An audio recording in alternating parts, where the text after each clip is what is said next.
On this episode of Mike Crispy Unafraid, the Democrats are demanding that Pete Hegseth resign. Very interesting. Nobody was calling on anybody to resign after the Afghanistan debacle. Joe Biden should have been thrown in a jail cell for it. We're going to talk about why they're after Pete Hegseth. And guess what? Little spoiler alert. Sorry, globalists, neocons, warmongers, and libs. Pete Hegseth isn't going anywhere. We're also going to talk about President Trump's latest policy positions on the U.S. auto industry and what that is going to do for the future of our economy and so much more. I want to welcome everybody into this very special edition of the show today. Today is Thursday, and I need you to help us get this party started by rumbling this video. That is the thumbs up on the browser. That is the thumbs up on the mobile app. You click it, you hit it, you tap it, you share this. You get us to the top of the Rumble leaderboards because it is the only place that we belong. So we're going to make a show for you today. I'm ready. Producer Frank is ready. You better be too, and let's go.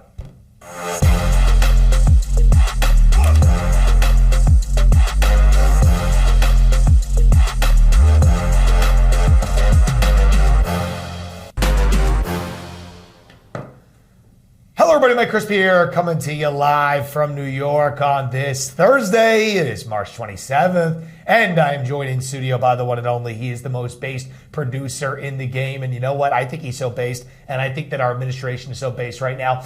I think that, you know, if he were to ever leave the job of producing this show, he would immediately become the undersecretary at the Pentagon. I think that'd be a really good fit. I think producer Frankie and Pete Hegseth would make a lethal combination. You know, who knows? Maybe that'll happen one day. Frankie, how you doing? Do you accept the undersecretary of the Pentagon position? Well, Mike, if it's going to be a situation where I'm added into a group chat that it's my job to respond to, and then I'm put in front of Congress and the Senate to explain my actions, I don't know. I may have to think about it.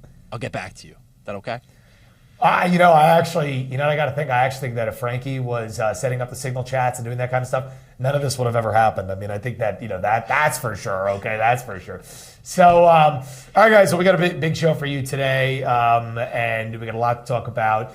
And we're going to be making some announcements again. I think by tomorrow we'll be able to update you on the future of what is going on all things Mike Crispy, producer Frankie. You guys are asking, you guys are wondering. I don't have the live chat up right now because my laptop is restarting and it died and all this. But, I'll get to your live chat soon. Don't worry. Mike, are you live? Yes, we're live here. Hello. But I want us to get started on this story about Pete Hegseth because, again, I think this is a segue of what we were talking about yesterday. Frankie astutely made the observation that it's almost like they're waiting for a drop of blood in the water. These people, the sharks, and they're up to no good. And, there's so much speculation that I've heard over the last, 24 hours about what could have happened and how the signal thing could have happened.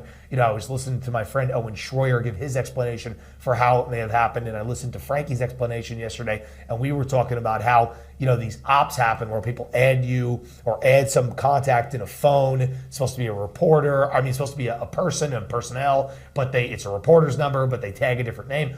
All different types of situations and how this could have happened. Long story short is, no matter what happened, was this a leakage of classified, sensitive information that had any implications to the country? The answer is no, because at the end of the day, the mission was 100% successful. It's kind of getting lost in all this, is that no matter what happened, the group chat thing, a little embarrassing. No matter how it happened, we know our enemy doesn't sleep. We know they're sinister but not stupid. So we know they're going to do something and try things and accomplish some things, and we just got to fight back and be strong. But at the end of the day, I think people are losing track of, what happened here. And what happened here was a 100% successful mission for the Trump administration. They were talking about a strike. The strike, it was executed to perfection. This is the polar opposite of what happened on the Afghanistan withdrawal. Because again, if we're talking about the world, and the world is measured, you're measured of success in the world is based on a little thing called results. If we're talking about results, then I would believe that a successful strike where there was a little bit of an embarrassing leakage of information, again, not classified, it's all public, nothing happened, there's no national security implications because it's already accomplished and everything was already fine and everything was executed to a T. But if we're working in the world of results, and that's the only thing that matters is results, then I believe that everybody who was associated with the Biden regime, I guess they didn't resign back then, but you know what? They probably need to be locked up now. And I know that's a very strong statement to make. But Lloyd Austin and Joe Biden, with the Afghanistan withdrawal, did they face any ramifications on the results of what happened? The answer is absolutely not. And it's funny because people are calling for Pete Hegseth's head today, which is actually borderline laughable. It's cartoonish. But back in 2021, when the Afghanistan withdrawal debacle happened, they were singing a different tune. Again, think about this through the lens of results. Here is the leader of the Democrat Party, I guess, minority leader in the House, Hakeem Jeffries, now and then. Roll it, Frank. Ultimately, the buck stops with the President of the United States of America, which is why I made clear to President Trump yesterday in my correspondence that the Secretary of Defense should be fired immediately if he's not man enough to own up to his mistakes and resign in disgrace. Congressman, what is your assessment of the withdrawal from Afghanistan? First of all, our hearts break for the tragic loss of those 13 brave members of the military who gave their life in service to this country and paid the ultimate sacrifice. I think the decision to withdraw from Afghanistan was exactly the right one. Certainly, it's been a tumultuous few weeks, though it is important to note that more than 114,000 Americans and Afghan allies and women and vulnerable children have been evacuated over the last 2 weeks. That's an extraordinary accomplishment. Okay, so you hear there, what's going on there, Frankie? You hear there, I think it's us actually, the multi. You hear there that Jeffries is 100% speaking out of both sides of his ass right there. I don't know what's going on. Is everything all right, Frankie? Little up? We're working on it. You're back. Frankie? Someone's after you. I'm back. What happened? Is that me or you? It's the Clintons. What? Someone's after me? Sounds like it. The Looks like Clintons it. are coming after us today. Unbelievable. Very bizarre. Well, we're doing all right. We're doing okay. We're doing great. So anyway, the Clintons are trying to, jack our stream, but we're doing great. So anyway, and my laptop's working again, so we're winning. So anyway, Hakeem Jeffries there talks about the Democrat failure in Afghanistan. 6 people died. Again, so we evacuated 100,000 people. Now, hold on a minute. 1, who cares about the Afghanis? 2, 6 people died that didn't need to die. That's needless loss of life through the incompetence of the Biden regime. If Trump was there, it wouldn't have happened because he would have said, harm a hair on their head and the whole Taliban goes down. So again, that was a failed mission because those are 6 people with 6 families that will never see their sons and daughters again through needless incompetence that, again, you could say that some things are unavoidable, but in this case, 100% avoidable. So on judging on the merit of results, situation with HEGSETH, results perfect. Situation with Biden and Lloyd Austin, a massive cataclysmic failure that led to the loss of life, which is the worst consequence of all, and therefore there should have been consequences, but there were none. Lloyd Austin didn't even serve in his capacity as the secretary for much of his term. He was out with a health condition, which is, again, unfortunate. I'm not making light of anybody's health condition, but if you can't serve in critical times, then maybe you should step aside and let somebody else do it. But again, I maintain this, is that none of these people who are leading any of these departments were actually calling the shots. At least with the Trump administration, with these signal chat messages, that the people who, have been put up by President Trump, they're actually making the decisions. We elected them. We elected Trump to nominate people to make decisions, right? Yes, Frankie, you have something to say? Yeah, just on that Lloyd Austin situation back in the day, it was crazy because that was a situation where, it's no problem. Obviously, you have treatments. You have to go in for treatments, cancer, these things. That's no problem. But we have a chain of command, and he did not supplement his role. So we've been through it. We've went through the 9/11 crap. We see what happens when people are on vacation in Puerto Rico, and there is a chain of command. Nothing gets done. So that got washed away like nothing. So it's just insane. I mean, yeah. Afghanistan, just death and destruction and Americans being killed, but nothing goes wrong here. But let's cry about it. And the fact that Democrats will cover that up and politicize it. That's exactly what Hakeem Jeffries did, politicize it. Because again, you could have said this was an absolute disaster. Something needs to happen. I'm telling you, if that happened under a Republican president, where people died needlessly, I would say somebody should face some consequences, right? But that's how void these people are of any humanity. That's why I always say you cannot negotiate with terrorists. And anybody who devalues the lives of people who put their lives on the line for this country, I would put those people in a classification that's, not in our vein. I think that's fair to say. Like if life is so insignificant to you to where you will step over that and politicize, well then okay. Now again, if Jeffries was consistent, if he was like, oh, you know what, these mistakes happen, and this was a horrible thing that happened in Afghanistan, and you know what, mistakes happen with a signal chat, and that's a horrible thing. Like no, he called for HEGSETH to resign. HEGSETH didn't add anybody to a chat. Well, his argument is that, well, HEGSETH explained, gave timing and not location, but he gave, the timing of the attack, weather information. And they're trying to say, oh, this is classified information that he put in there. And he should have been a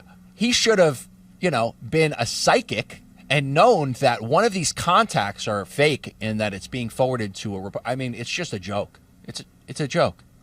An absolute joke. But again, it shows you just how low these people are. Like that is what I want to impress upon you, how low these people are. Here is Jesse Waters talking to Senator Josh Hawley about it, who I think sums it up well. And hopefully Josh Hawley will not get any more lip injections or Botox. We love the guy, but come on, don't do it, buddy. Okay, roll the clip. It was a mistake, and you think everybody's been held accountable and owned it? Listen, I thought that the National Security Advisor was clear about this yesterday. The president was clear about it.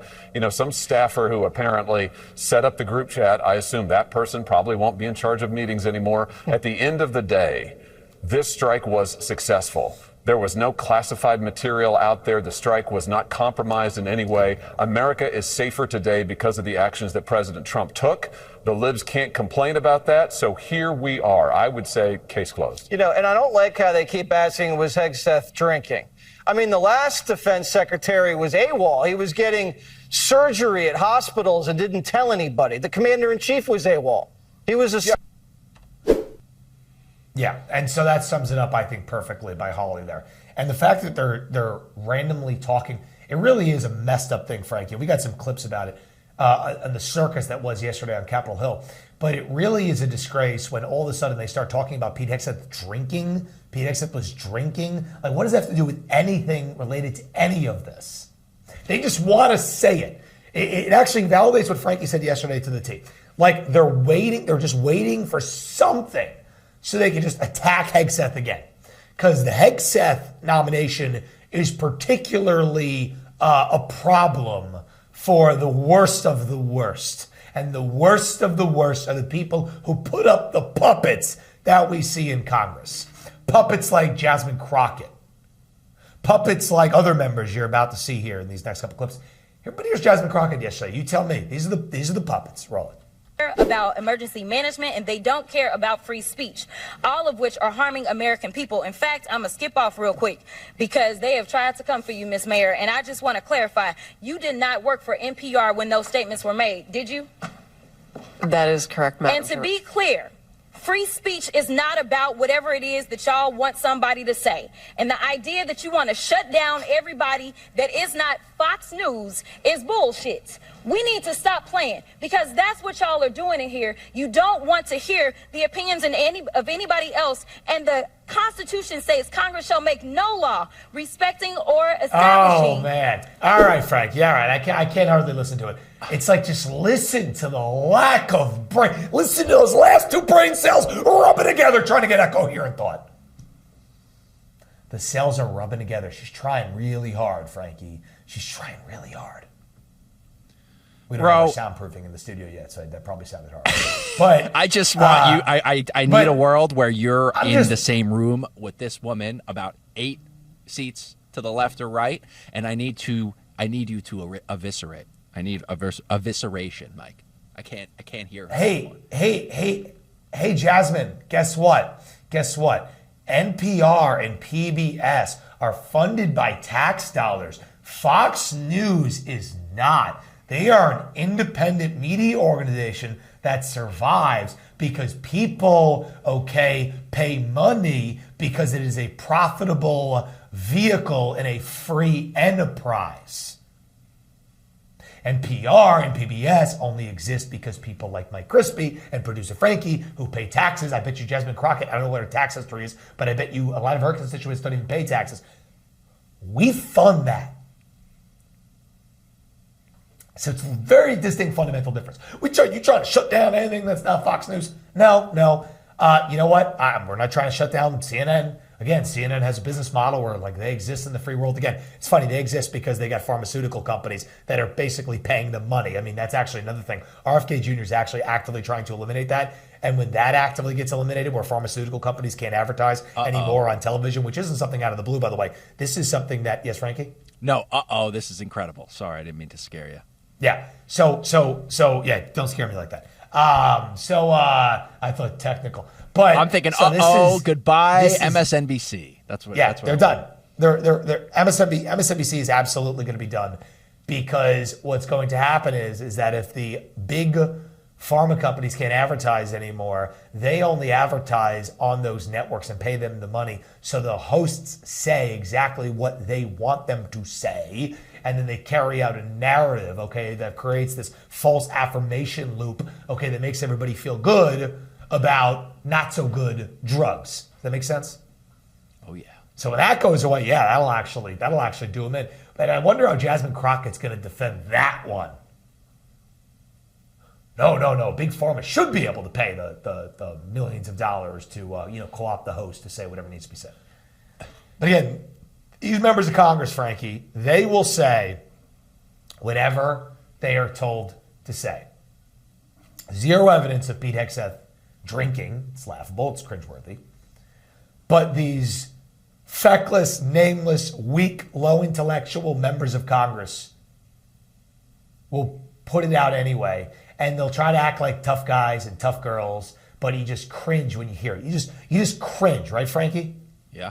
Listen to this guy. This is a phony tough guy. This is why people like Mike Crispy need to, be in Congress. Because these people deserve to be absolutely decimated, proverbially, of course. Not literally. But all they do is just do it because they're told to do it. Listen to this exchange. To your knowledge, do you know whether Pete Hegseth had been drinking before he leaked classified information? I don't have any knowledge of Secretary Hegseth's personal habits. Director Radcliffe, same question. Yes or no? No, I'm going to answer that. I think that's an offensive line of questioning. The answer is no. I find it interesting that you want to... I'm going to answer. You asked me a question. You want an answer? No, listen. You don't want to focus on the good work that the CIA is doing, that the intelligence community... Director, I reclaim my time. Director, I reclaim my time. Here, I have huge respect for the CIA, huge respect for our men and women in uniform. But this was a question that's on the top of minds of every American, right? He stood in front of a podium in Europe holding a drink. So of course, we want to know if his performance is compromised. If people were asking if the General Austin was compromised because of a heart issue, was his performance compromised because of a successful strike? Back. Mr. I bring my you want to know? You want to talk about accepting responsibility? Do you think you should accept responsibility for a successful strike to make Americans safer? You want to focus on? I reclaim my time. I reclaim my time. These people are so.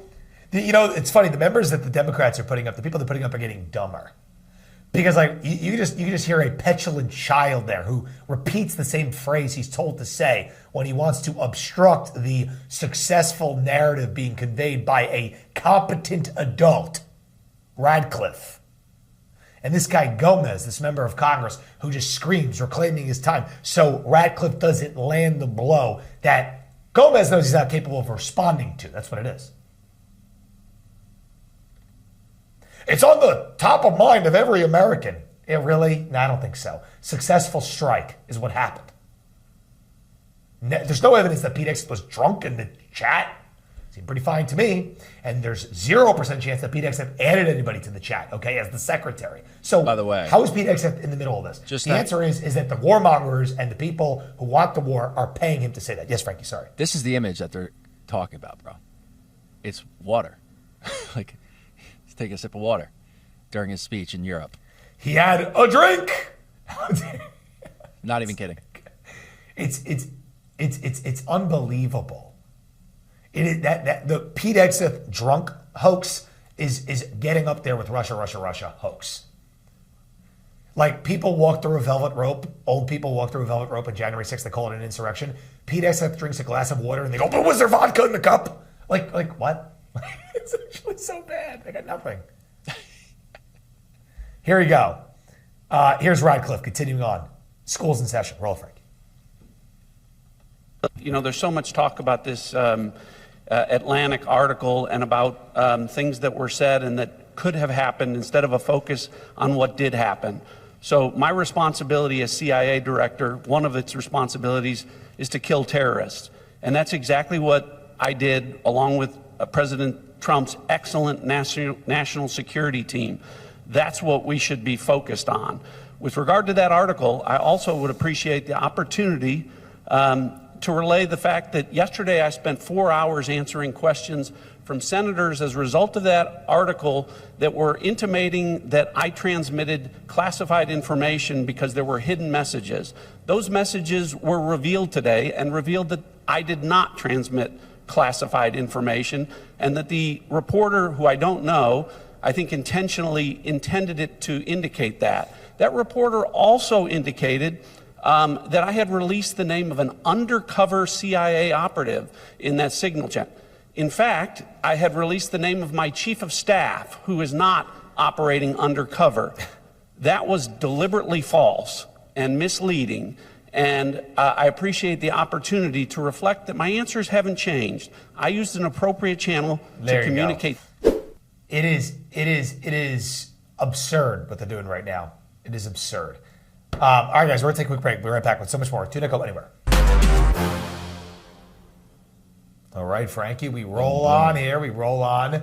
Having a great show today. It's a great day. We appreciate everybody tuning in to the episode. And we ask you all to help us out by rumbling this video and sharing this stream out. It would be absolutely amazing if you do. We appreciate that.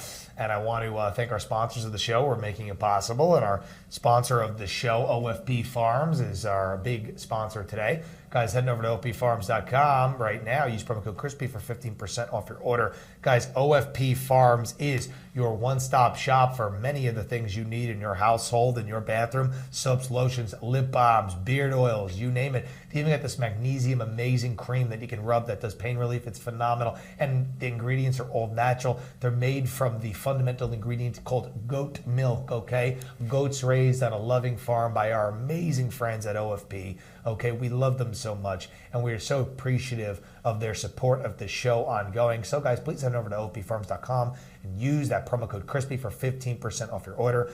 That is OFPFarms.com, promo code CRISPY for 15% off your order today. Go get those amazing products. It is called Maha. Don't use the chemically concocted nonsense, okay, that you get in these big box stores. Use the OFP Farm products, and you will feel the difference. You will be overjoyed every single day. You crack open that bar of soap and rub it all over yourself, and you're going to be like, let's go, baby. We're back. So, guys, appreciate it. OFP Farms, make it happen. Maha. Let's go.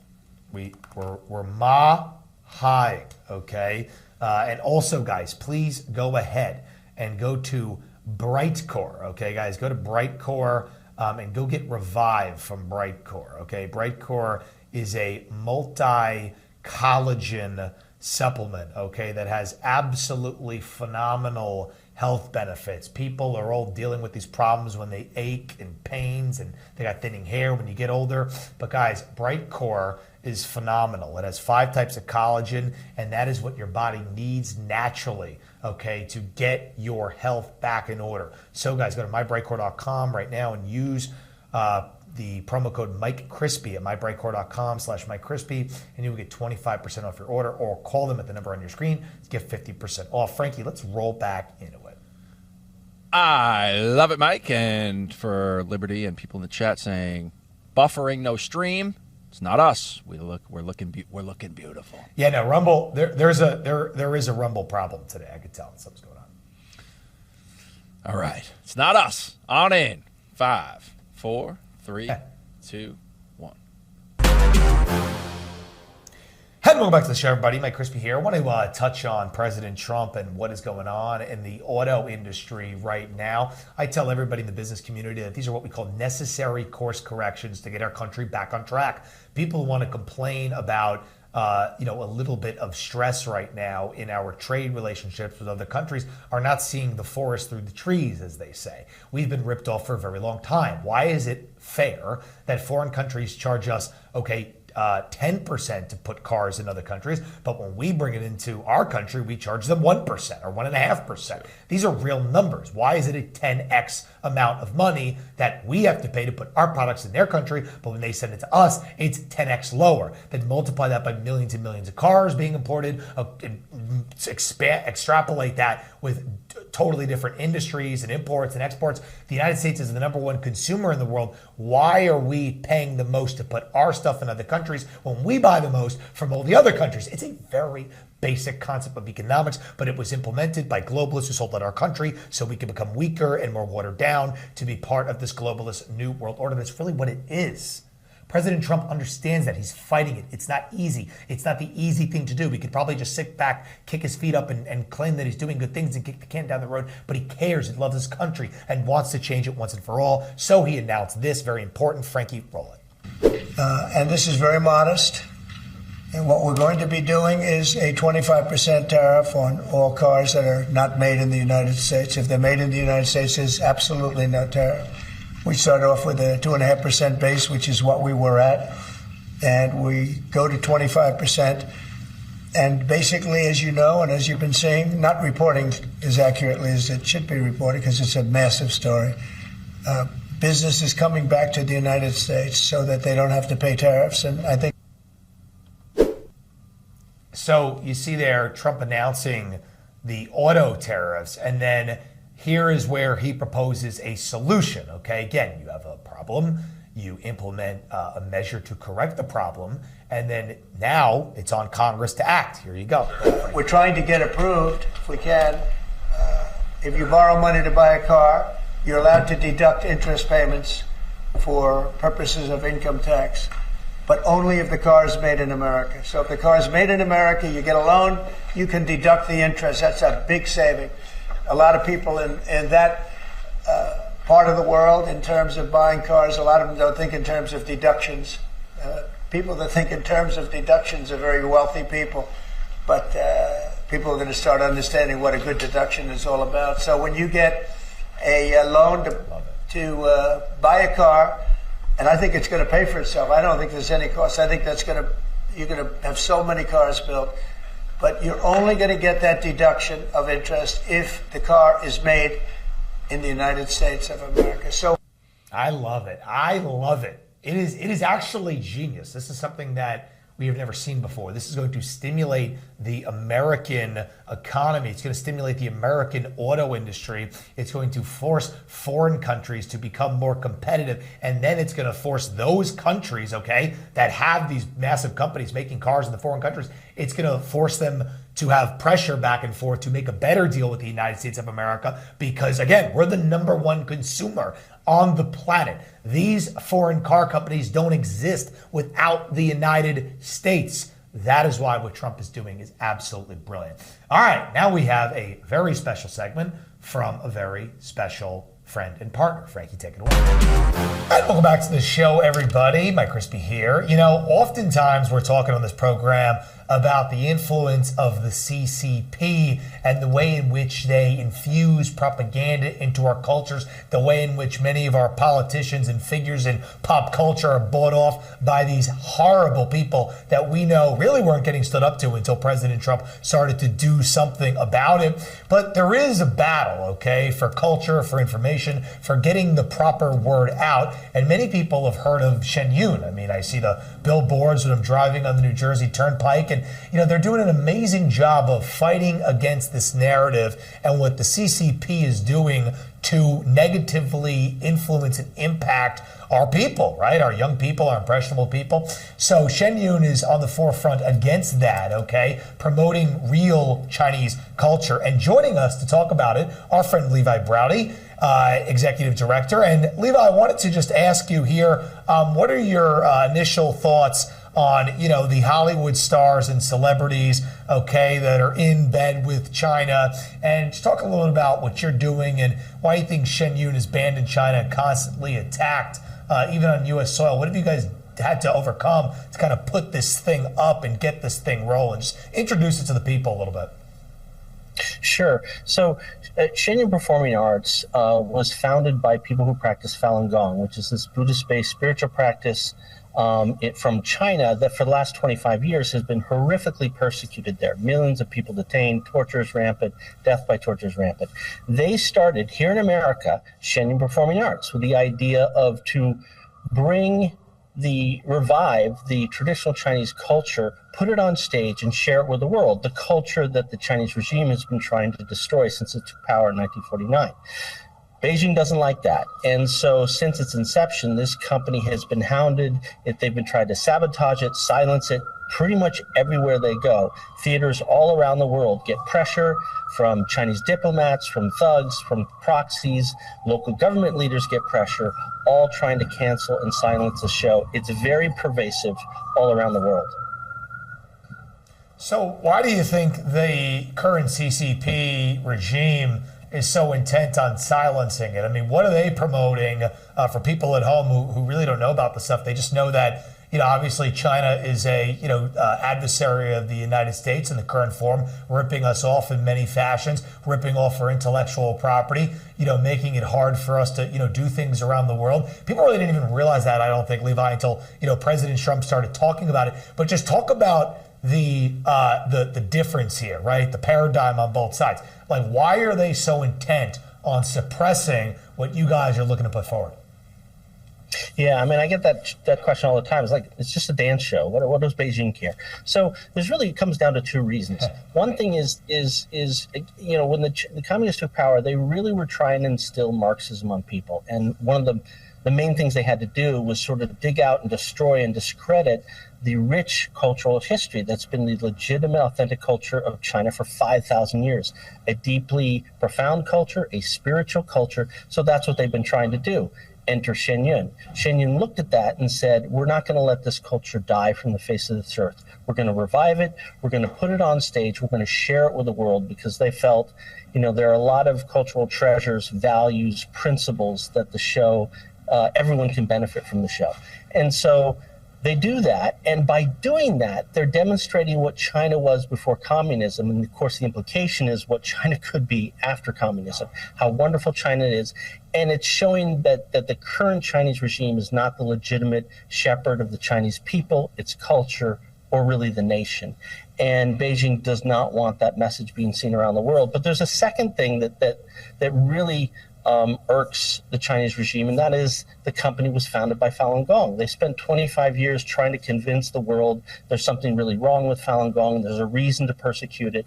Along comes Falun Gong, immensely talented people, some of the best classical Chinese dancers in the world, and they put on stage not only show that people, millions around the world, find very hopeful and inspiring, but actually as part of the show, you actually see modern China. In addition to historical China, you can see modern China, the tyranny of the Chinese regime, the heroism of people in China standing up to that regime. This is a message that Beijing does not want the people to see. And so that is why, for those two reasons, it considers Shen Yun almost an existential threat and will go to pretty much any length to try and cancel the company.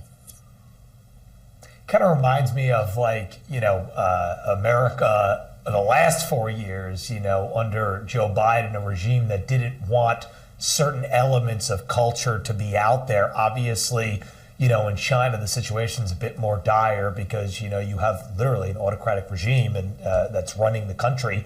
You know, really tough thing to vote your way out of. But it is amazing how they fight back against it. I wanted to ask you, you know, we've seen some American, you know, Western influencers and YouTubers and stuff like that. They echo the CCP smear against Shen Yun. And I wonder, like, if they're on this side, how are they getting to them, and what are they doing with them? And like, how is the Chinese Communist Party, like, kind of sticking their fingers into, Western American influencers, and what's that campaign all about? This is a great question, because what they've really done, and there's been a strategy in communist China for years to weaponize American institutions against Americans, because they know their state-run media, the voices of the Chinese regime, really have zero to no credibility in the West for good reason. And so it has always been the goal to try and co-opt, bait, influence Western institutions to do their bidding, to tell their propaganda points, to spread their disinformation. And I think over the last year and a half, there's been an alarming amount of success essentially in doing that. And they're very strategic about the way they do it. If you look at the propaganda against Falun Gong, the way they try and vilify Falun Gong inside China is very different from how they do it outside China, because they know it's a different market with different concerns, different prejudices, and different sort of notions. And so in the West, they try and vilify Falun Gong in ways that would bait certain Western media to say, oh, we don't like this either. Let's go after them. Let's do hit pieces. And they've been somewhat successful, unfortunately, in that, primarily first through social media. That's how they established their beachhead. People that the social media influencers that Beijing is backing, that's supporting, giving them information, giving them support, giving them an audience. And from there, trying to pick propaganda points that will bait mainstream media here. And once you do that, of course, and get enough noise in the mainstream media, now perhaps their end goal is really to trigger the U.S. government and the American people to go against Shenyang and Falun Gong. They laid this strategy out very clearly 2.5 years ago at the highest levels of the Chinese government, and that's exactly what they're trying to do. And you see this in any of these campaigns. It's kind of funny. Like, I always talk about this, how, a hostile government could pay and could, co-opt a certain substrata of people who probably aren't even that expensive. And if the campaign of liking it and sharing it and getting a lot of engagement, that's how, so anything in today's world gets picked up by like the mainstream press, and then they go, what's this? So it really is like this incredibly dubious thing to like create news, create an adversarial thing, with what you guys are doing. And, you guys obviously, face a lot of opposition, yet, despite that, you guys do 400 to 500 shows in the United States and 800 shows around the world. So, what's the ultimate goal, by embarking on this endeavor and kind of fighting back against, all of this pressure coming at you guys from multiple different angles? I mean, that's a great point. I mean, it's performing arts generally are struggling and have for years. Shenyang went through the downturn in 2008. They went through COVID. They went through this whole time, the Chinese regime trying to block them and stop them and getting canceled all around the world. And what's the result?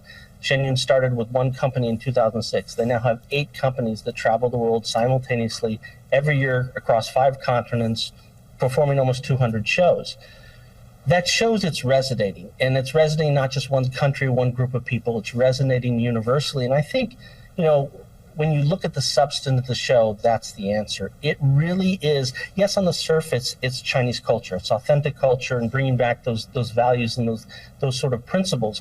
But really, a lot of it is very universal. And I think it's something we don't see a lot these days that brings this much hope, this much inspiration, reminding us that we all have a divine connection.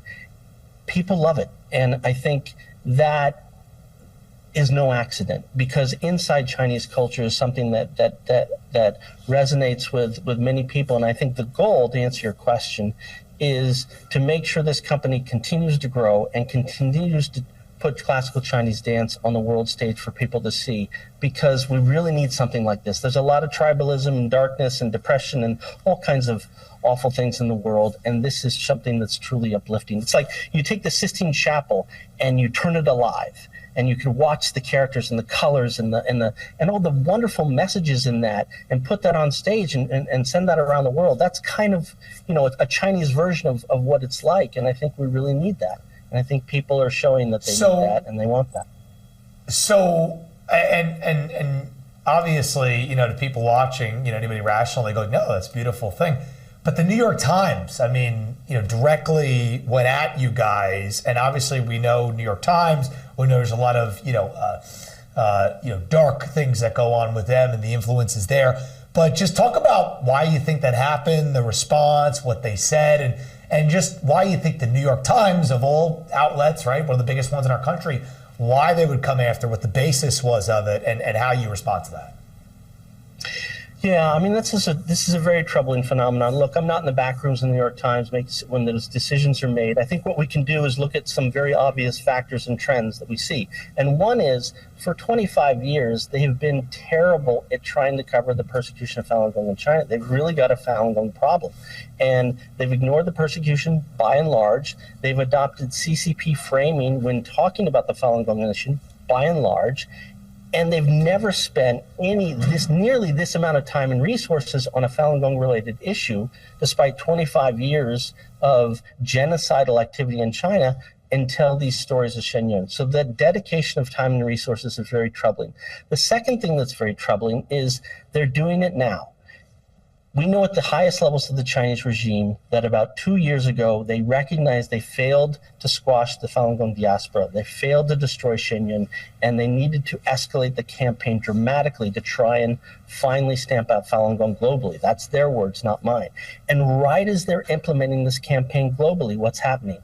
The New York Times starts to focus on Shen Yun at the exact same time and delivering the exact same propaganda points, the disinformation coming out of Beijing, on a credible platform. And so regardless of why or who's making decisions, I think what's very troubling is the New York Times is achieving the propaganda goals of Beijing. That is undeniable. And I hope that's causing a lot of soul-searching internal audits, whatever's necessary at the Times to figure out how did they get to this point where they're achieving the goals of Beijing. Yeah. I mean, it almost seems like, everything the New York Times does lately, it just seems like it's the antithesis of what's good for America, what they're putting out. I mean, it's fake story after fake story. So I think it shows a lot and says a lot about you guys that they come at you and attack you, because when has the New York Times ever been fair about anything that anybody who cares about the topics on this show would say, oh, the New York Times is reporting it accurately? They almost never are. So that actually, I think, says a lot. And, you've been with Shen Yun for many, many years. What is your experience with the performance arts group? And what do you think people need to know as they, see it, they decide to go, they're excited about going? So what's your experience and overall thoughts, with the years in which you've been involved in this whole endeavor? So my two sons were originally baseball players, and that's all they'd ever do.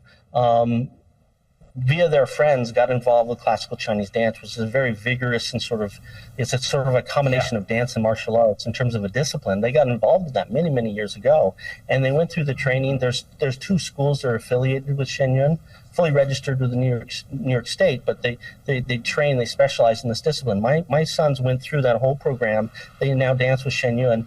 And here's what I see. I see a phenomenal institution for young people that helps them develop resilience, focus, discipline, and embrace values that are sort of embedded, again, in traditional Chinese culture, but really universal.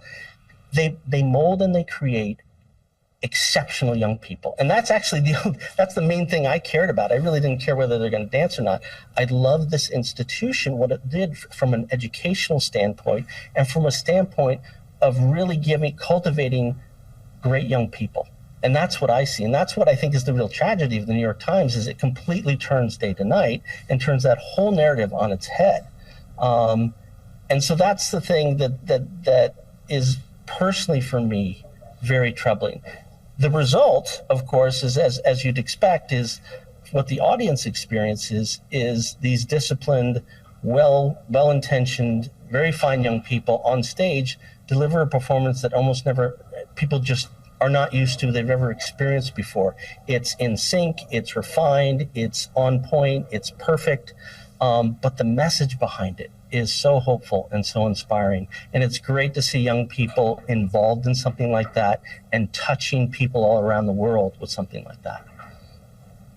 Yeah, I think it is a national phenomenon. And again, I've seen it advertised, even producer Frankie over here, when we were talking about, what we're doing today and who we're having on. Frankie has known about it for many, many years. I won't lie. Yeah, so obviously everybody, go check it out. Shen Yun, 2025, back, resilient. not bending to the Chinese Communist Party and these dark interests, the fake news, everybody stacked against. It's heroic and it's beautiful and it's artistic. And I think it's something that you should all go check out. Levi, I really appreciate you having you on. Last words to the people. Go ahead. I'm standing right here in Lincoln Center. This is opening night, and the show at Lincoln Center is always sort of the crown jewel of the world tour. March 26th is the opening night here. We're running for about 2 weeks. If you're anywhere in the New York City, even if you've got to fly here, come and see it. It's fantastic. Amazing. All right, Levi, thank you very much. See you at the Lincoln Center, and we appreciate everybody who is, leading this charge. And it's not exactly the easiest thing to do. Heroic and beautiful. All right, guys, we're going to take a quick break, and we'll be right back with so much more. Do not go anywhere.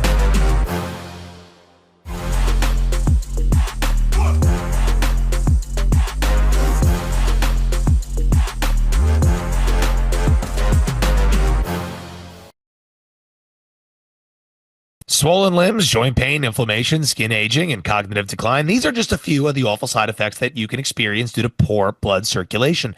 To make matters worse, it's highly unlikely your blood circulation will correct itself on its own, which means your health issues will only continue to decline as you age. And popping ibuprofen is not a solution for your pain. It's only a temporary relief, and it's only masking the true problem, which is inflammation.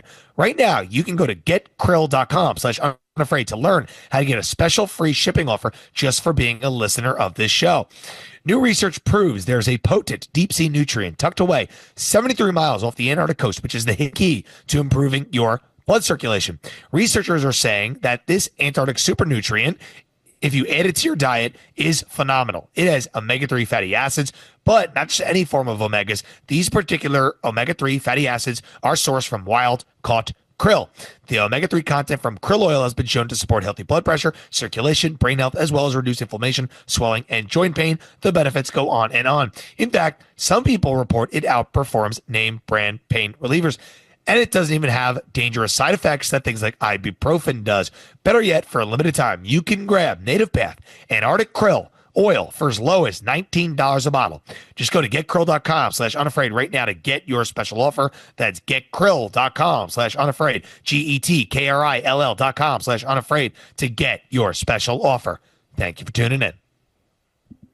Hey everybody, Mike Crispy here, and I am going to tell you about the smart money strategy. Warren Buffett just invested over $50 billion in energy. Billionaire Ken Griffin invested and increased his oil investments by 150% in the last year. Even Elon Musk says we can't live without oil. President Trump says it too. But here's what Wall Street isn't telling you. There's a smarter way to profit from oil than just buying stocks. It's a unique investment that lets you collect monthly royalty checks from America's richest oil fields. You're not buying shares in a company. You're getting direct ownership in oil producing properties. Drill, baby, drill. Let's go. And you can start with just $25 today. You can learn more about the #1 oil royalty play for 2025 at unafraidoilboom.com. That's unafraidoilboom.com. Unafraidoilboom.com to discover how to collect monthly oil royalty checks starting today. Let's go. Swollen limbs, joint pain, inflammation, skin aging, and cognitive decline. These are just a few of the awful side effects that you can experience due to poor blood circulation. To make matters worse, it's highly unlikely your blood circulation will correct itself on its own, which means your health issues will only continue to decline as you age. And popping ibuprofen is not a solution for your pain. It's only a temporary relief, and it's only masking the true problem, which is inflammation. Right now, you can go to getkrill.com/unafraid to learn how to get a special free shipping offer just for being a listener of this show. New research proves there's a potent deep-sea nutrient tucked away 73 miles off the Antarctic coast, which is the key to improving your blood circulation. Researchers are saying that this Antarctic super nutrient, if you add it to your diet, is phenomenal. It has omega-3 fatty acids, but not just any form of omegas. These particular omega-3 fatty acids are sourced from wild-caught krill. The omega-3 content from krill oil has been shown to support healthy blood pressure, circulation, brain health, as well as reduce inflammation, swelling, and joint pain. The benefits go on and on. In fact, some people report it outperforms name brand pain relievers. And it doesn't even have dangerous side effects that things like ibuprofen does. Better yet, for a limited time, you can grab Native Path Antarctic Krill oil for as low as $19 a bottle. Just go to getkrill.com/unafraid right now to get your special offer. That's getkrill.com/unafraid. GETKRILL.com/unafraid to get your special offer. Thank you for tuning in. Hey everybody, Mike Crispy here, and I am going to tell you about the smart money strategy. Warren Buffett just invested over $50 billion in energy. Billionaire Ken Griffin invested and increased his oil investments by 150% in the last year. Even Elon Musk says we can't live without oil. President Trump says it too. But here's what Wall Street isn't telling you. There's a smarter way to profit from oil than just buying stocks. It's a unique investment that lets you collect monthly royalty checks from America's richest oil fields. You're not buying shares in a company. You're getting direct ownership in oil producing properties. Drill, baby, drill. Let's go. And you can start with just $25 today. You can learn more about the #1 oil royalty play for 2025 at unafraidoilboom.com. That's unafraidoilboom.com. Unafraidoilboom.com to discover how to collect monthly oil royalty checks starting today. Let's go. Swollen limbs, joint pain, inflammation, skin aging, and cognitive decline. These are just a few of the awful side effects that you can experience due to poor blood circulation. To make matters worse, it's highly unlikely your blood circulation will correct itself on its own, which means your health issues will only continue to decline as you age. And popping ibuprofen is not a solution for your pain. It's only a temporary relief, and it's only masking the true problem, which is inflammation. Right now, you can go to getkrill.com/unafraid to learn how to get a special free shipping offer just for being a listener of this show. New research proves there's a potent deep sea nutrient tucked away 73 miles off the Antarctic coast, which is the key to improving your blood circulation. Researchers are saying that this Antarctic super nutrient, if you add it to your diet, is phenomenal. It has omega-3 fatty acids, but not just any form of omegas. These particular omega-3 fatty acids are sourced from wild-caught krill. The omega-3 content from krill oil has been shown to support healthy blood pressure, circulation, brain health, as well as reduce inflammation, swelling, and joint pain. The benefits go on and on. In fact, some people report it outperforms name brand pain relievers. And it doesn't even have dangerous side effects that things like ibuprofen does. Better yet, for a limited time, you can grab Native Path Antarctic Krill oil for as low as $19 a bottle. Just go to getkrill.com/unafraid right now to get your special offer. That's getkrill.com/unafraid. GETKRILL.com/unafraid to get your special offer. Thank you for tuning in. Hey everybody, Mike Crispy here, and I am going to tell you about the smart money strategy. Warren Buffett just invested over $50 billion in energy. Billionaire Ken Griffin invested and increased his oil investments by 150% in the last year. Even Elon Musk says we can't live without oil. President Trump says it too. But here's what Wall Street isn't telling you. There's a smarter way to profit from oil than just buying stocks. It's a unique investment that lets you collect monthly royalty checks from America's richest oil fields. You're not buying shares in a company. You're getting direct ownership in oil producing properties. Drill, baby, drill. Let's go. And you can start with just $25 today. You can learn more about the #1 oil royalty play for 2025 at unafraidoilboom.com. That's unafraidoilboom.com. Unafraidoilboom.com to discover how to collect monthly oil royalty checks starting today. Let's go. Swollen limbs, joint pain, inflammation, skin aging, and cognitive decline. These are just a few of the awful side effects that you can experience due to poor blood circulation.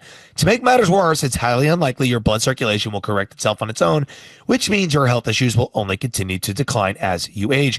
And popping ibuprofen is not a solution for your pain. It's only a temporary relief, and it's only masking the true problem, which is inflammation. Right now, you can go to getkrill.com/unafraid to learn how to get a special free shipping offer just for being a listener of this show. New research proves there's a potent deep-sea nutrient tucked away 73 miles off the Antarctic coast, which is the key to improving your blood circulation. Researchers are saying that this Antarctic super nutrient, if you add it to your diet, is phenomenal. It has omega-3 fatty acids, but not just any form of omegas. These particular omega-3 fatty acids are sourced from wild-caught krill. The omega-3 content from krill oil has been shown to support healthy blood pressure, circulation, brain health, as well as reduce inflammation, swelling, and joint pain. The benefits go on and on. In fact, some people report it outperforms name brand pain relievers. And it doesn't even have dangerous side effects that things like ibuprofen does.